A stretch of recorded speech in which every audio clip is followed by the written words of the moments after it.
Comenzaremos con algo que ya sabemos desde semestres anteriores, y es que el derecho internacional, de una manera muy general, se divide en dos grandes esferas.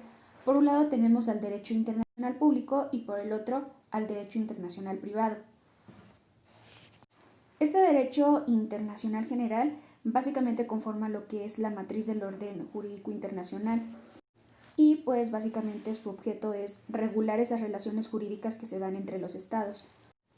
Ahora, cuando hablamos en materia de derechos humanos, obviamente el objeto de este derecho internacional se ve ampliado.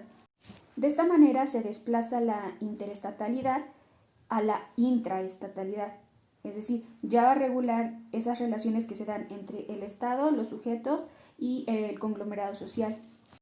¿A qué vamos con esto? Básicamente, la esfera del derecho internacional debe no solo considerar aquellas relaciones jurídicas interestatales, sino que también debe incluir aquellas relaciones que se establecen con los sujetos internacionales. En este sentido, el derecho internacional general tiene 4 características fundamentales. Aquí sus fuentes proceden básicamente de lo que son convenciones, tratados, acuerdos, además de que debe incluirse el derecho internacional en materia de derechos humanos y también debe incluirse a lo que es el derecho humanitario. En este segundo punto hablamos básicamente de solidaridad interestatal, es decir, del cumplimiento que los estados le dan a los tratados. En este segundo punto hablamos básicamente de solidaridad interestatal, es decir, del cumplimiento que los estados le dan a los tratados. En este tercer punto estamos hablando de lo que es la coordinación, es decir, el orden jurídico internacional es la matriz. ¿De qué se va a encargar esta matriz? Bueno, pues básicamente ya va a poner en conexión las relaciones interestatales. ¿Con qué? Bueno, pues con dispositivos, con mecanismos, con operadores, con órganos jurisdiccionales, mismos que son necesarios y funcionales para que se logre dar ese cumplimiento de las obligaciones contraídas. En este caso, cuando hablamos de una obligación, estamos hablando de una relación jurídica internacional, y esta se da en 3 supuestos. 1, entre los estados. 2, entre los estados y un sujeto internacional, o entre aquellas que se establecen de manera recíproca. Y como última característica tenemos esta. Empezamos a desglosar. En esta, que es el derecho de integración, el derecho internacional general va a aplicarse regional o subregionalmente. El fin de esto básicamente es que se llegue a una instauración de un derecho supranacional, es decir, que con esto se logre un proceso de integración. Y bueno, en este segundo punto básicamente su objetivo es que se conforme una nueva unidad económica, es decir, que se logre un producto a partir de la suma o fusión de distintos ámbitos espaciales económicos. Este tercer punto básicamente depende de la compatibilidad que se haya alcanzado por los derechos nacionales, es decir, que se haya logrado erradicar esas asimetrías, esas diferencias que impiden que se logre un proceso correcto de integración.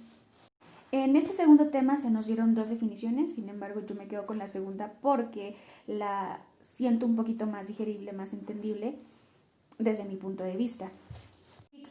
De pretensiones, de peticiones estrictamente iusprivatistas. Entonces podemos definir al derecho internacional privado como aquella disciplina que tiene por objeto regular esas relaciones que se dan entre los sujetos de derecho internacional con los estados en materia de conflictos, de pretensiones, de peticiones estrictamente iusprivatistas, y que utilizó por primera vez esta expresión en una obra que fue de su autoría y que se titulaba Comentarios sobre los conflictos de leyes. En esta obra lo que él buscaba básicamente era encontrar una solución entre el derecho extranjero y el derecho interno cuando ambos caían en un conflicto. Es decir, aquí estamos hablando de contratos, de sucesiones, de matrimonios, de divorcios. La cuestión o el conflicto se daba cuando tenía que determinarse cuál iba a ser el derecho aplicable a determinado caso.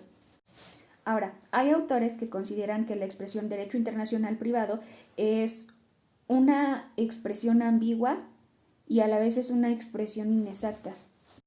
Esto se debe a que estamos hablando de derecho interno, de derecho estatal, y a su vez estamos hablando de una rama de cada sistema jurídico en particular. También se critica la parte de derecho privado, ya que no únicamente se están regulando esas relaciones que se dan entre particulares, sino que está interviniendo un sujeto que viene del derecho internacional público, como lo es el Estado.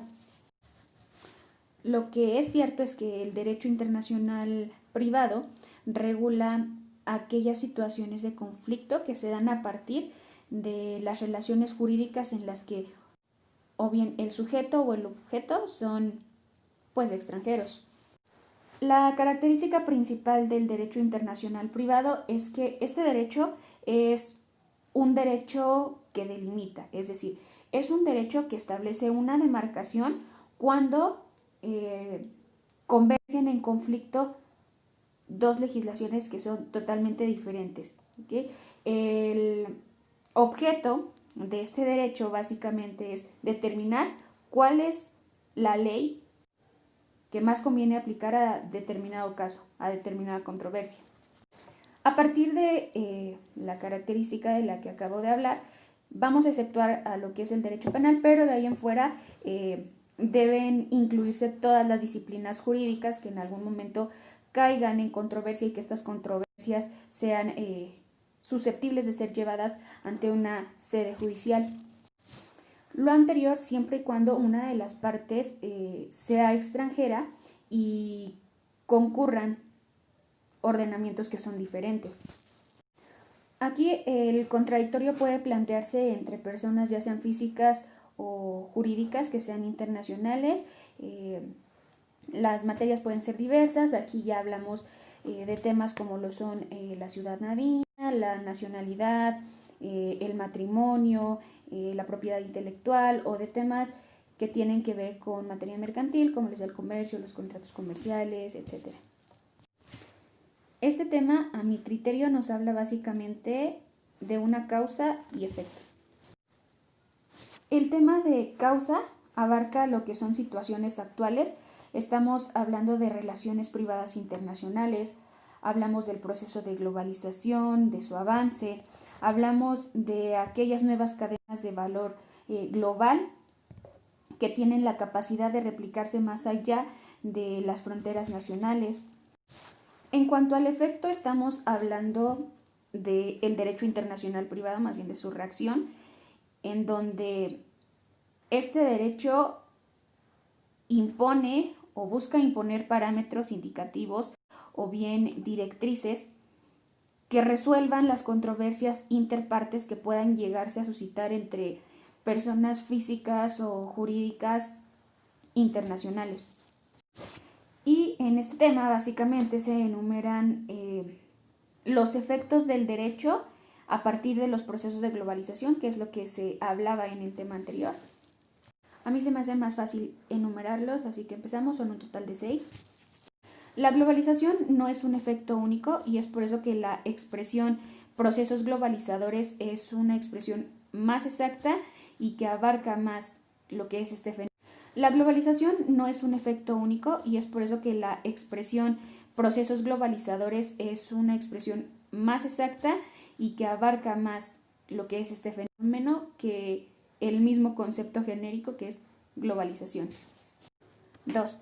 La transnacionalización de los derechos ha obligado que el derecho haga una reestructuración de las ciencias jurídicas. Esto en línea con los nuevos entornos globales y con la transnacionalización. 2. La transnacionalización de los derechos ha obligado que el derecho haga una reestructuración de las ciencias jurídicas. Esto en línea con los nuevos entornos globales y con la transnacionalización. 3. Tenemos la emergencia de un proceso de producción normativa que se le conoce como la nueva Lex Mercatoria. 3, tenemos la emergencia de un proceso de producción normativa que se le conoce como la nueva Lex Mercatoria. 4, tenemos la exigencia de transformación del derecho, en donde se logre ya una valoración local, una valoración regional o una valoración continental. En el punto 5 tenemos la redefinición de lo que son los derechos nacionales, así como su inserción en el marco de un derecho global. Y finalmente el punto 6 básicamente es algo que ya venimos repitiendo desde hace algunos temas, en donde nos dice que la globalización básicamente ha exigido al derecho que se transforme, que se modifique para que pueda regular esas relaciones que se dan entre sujetos que pertenecen a naciones diferentes y que por lo tanto tienen legislaciones distintas. Como conclusiones personales puedo decir que tocamos puntos que son muy importantes, principalmente el derecho internacional privado. Tenemos también lo que es la globalización, tenemos la transnacionalización y tenemos también el tema de derechos humanos. La globalización creo que es un tema que nos ha hecho comprender que el derecho debe modificarse, debe adaptarse para regular aquellas relaciones jurídicas que surgen entre sujetos internacionales que tienen obviamente legislaciones diferentes. Ahora, cuando estamos hablando de modificaciones que hace el derecho, estamos hablando de esas modificaciones que se hacen en cuanto a las interacciones que tienen sujetos de distintos países. Estas modificaciones en materia de derechos humanos pues están también reguladas por una serie de estándares o parámetros en donde la garantía y el respeto es bastante importante para que no se viole ningún derecho. Entonces, cualquier acto, cualquier situación que no tenga estas características se considerará como violatorios de aquellos principios.